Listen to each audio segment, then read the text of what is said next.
Bakar minyak non-subsidi milik Pertamina naik signifikan mulai hari ini.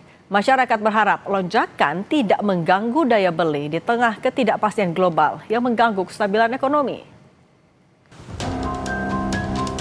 Harga 3 jenis bahan bakar minyak non-subsidi milik Pertamina naik signifikan mulai 18 April 2026. Di salah satu stasiun pengisian bahan bakar umum kawasan Pejompongan, Jakarta Pusat, harga baru sudah terpasang. Harga Pertamina Turbo di Pulau Jawa menjadi Rp19.400, sementara Pertamina Dex naik menjadi Rp23.900. Kenaikan harga BBM non-subsidi ini cukup signifikan. Harga Pertamax Turbo di Pulau Jawa sebelumnya dibanderol Rp13.100, naik lebih dari Rp6.000. Sementara harga Pertamina Dex sebelumnya dijual Rp14.500, hari ini naik Rp9.400. Konsumen BBM non-subsidi mengaku kaget dengan kenaikan harga karena tidak mendapat sosialisasi sebelumnya. Warga berharap pemerintah tidak lagi menaikkan harga BBM untuk menjaga daya beli. Nggak ada info sebelumnya. Memang sih bukan yang subsidi, cuman infonya nggak ada, tiba-tiba naik sih, ya kaget aja sih. Baru pas beli ini atau baru ini? Baru ini tahu iya. Ya kalau bisa sih coba di maintain lagi, naik nggak apa-apa, tapi mungkin nggak setinggi inilah. Ya semuanya sih tergantung kebijakan pemerintah ya. Kalau misalnya harusnya sih kalau ada kenaikan ya mungkin jangan terlalu besar gitu kenaikannya gitu. Vice President Corporate Communication Pertamina, Muhammad Baron melalui pesan tertulis menyebut, keputusan penyesuaian harga hanya berlaku pada Pertamax Turbo, Dexlite, dan Pertamina Dex. Sedangkan harga Pertamax 92 dan Pertamax Green 95 tetap agar kondisi ekonomi dan daya beli masyarakat tetap terjaga. Pertamina tetap memonitor dinamika harga minyak dunia dan berkoordinasi intensif dengan pemerintah untuk memastikan keberlanjutan pasokan energi nasional. Di tengah gejolak perang Amerika Serikat dan Iran, kini pemerintah Indonesia fokus mencari pasokan minyak mentah dari berbagai sumber dan tak bergantung pada satu negara. Menteri ESDM Bahlil Lahadalia menegaskan harga BBM subsidi tidak akan naik hingga akhir tahun 2026. Atas arahan Bapak Presiden, sudah saya bertemu dengan Menteri ESDM dan utusan khusus daripada Presiden Putin, dan kabarnya alhamdulillah cukup menggembirakan bahwa kita akan mendapat pasokan crude dari Rusia. Kami sudah bersepakat atas arahan Bapak Presiden bahwa harga BBM untuk subsidi tidak akan dinaikkan sampai dengan akhir tahun, insya Allah sampai selama-lamanya. Ya. Kenaikan harga BBM non-subsidi salah satunya dipicu perang Amerika Serikat dan Iran yang menutup jalur pelayaran kapal minyak dunia. Iran kembali menutup Selat Hormuz sehingga berdampak sejumlah kapal pengangkut minyak tak dapat keluar. Sementara hari ini, Pertamina resmi menaikkan sejumlah harga BBM non-subsidi dengan kenaikan yang signifikan. Kita bahas bersama Kepala Ekonom Trimegah Sekuritas Fahrul Fulvian. Selamat petang, Pak Fahrul. Pak Fahrul, selamat petang. Iya, selamat petang, Mbak. Gimana kabarnya? Baik, alhamdulillah. Pak Fahrul, oke, harga BBM non-subsidi kan mengikuti harga minyak dunia. Tapi ketika harga minyak dunia sempat turun, bahkan menyentuh angka 80-an dolar per barel, kita baru menaikkan harga BBM non-subsidi. Ini wajarkah? Saya lihat permasalahan wajar atau tidak wajar ini tergantung dengan kondisi fiskal dan pilihan yang diambil oleh pemerintah. Karena memang sebenarnya kalau kita melihat harga minyak, kita harus selalu melihat itu secara average ya.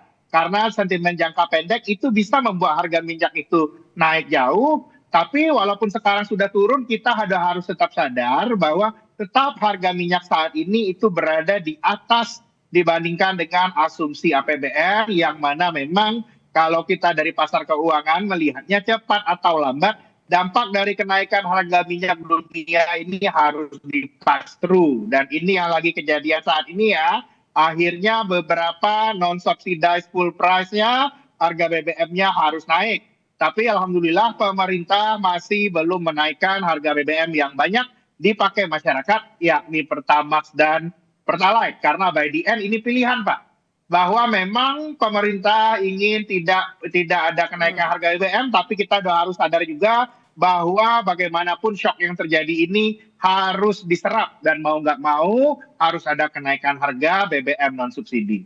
Tapi kalau sampai kenaikannya hampir 50%, tepat nggak? Apakah ini sebenarnya menunjukkan bahwa fiskal kita juga mulai terdesak?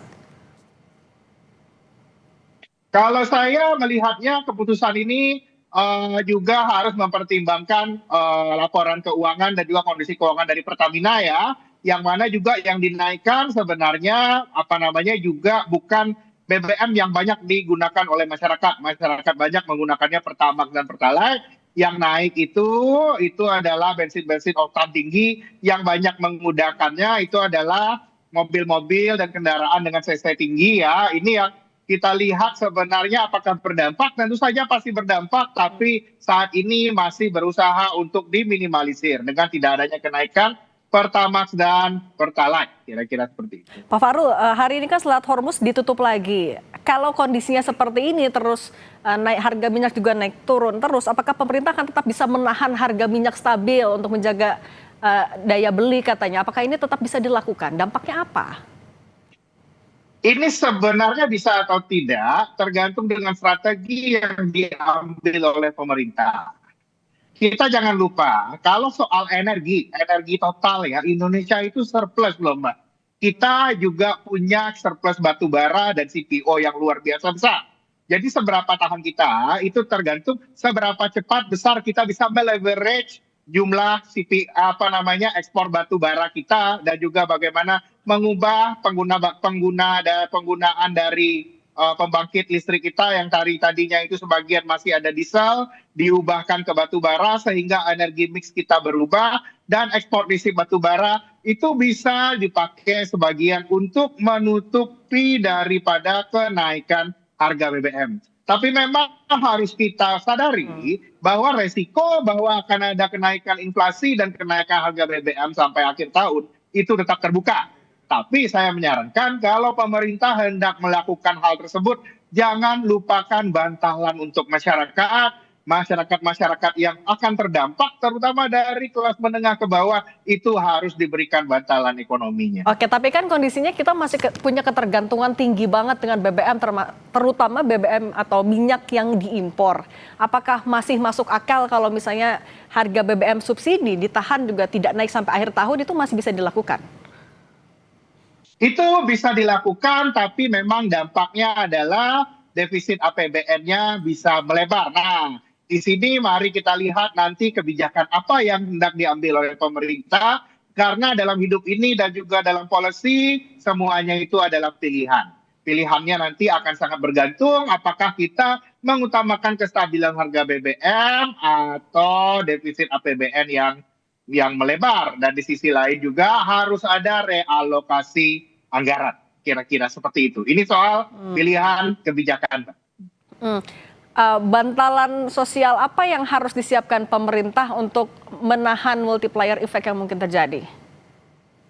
Saya lihat bantuan, kemungkinan seperti bantuan terkait dengan bantuan langsung tunai ataupun voucher pembelian bensin dalam rangka bulanan atau mingguan, itu saya rasa akan sangat membantu ya, karena di kondisi ini di dunia yang belum bisa mengalami perbaikan ekonomi, kita harus memberikan bantalan untuk masyarakat kita, sehingga nantinya walaupun subsidi BBM ini harus berubah, rakyat yang penting untuk mendapatkan support ekonomi itu tetap mendapatkan haknya. Kira-kira di sana, dan ini adalah merupakan momen krusial yang harus dipandang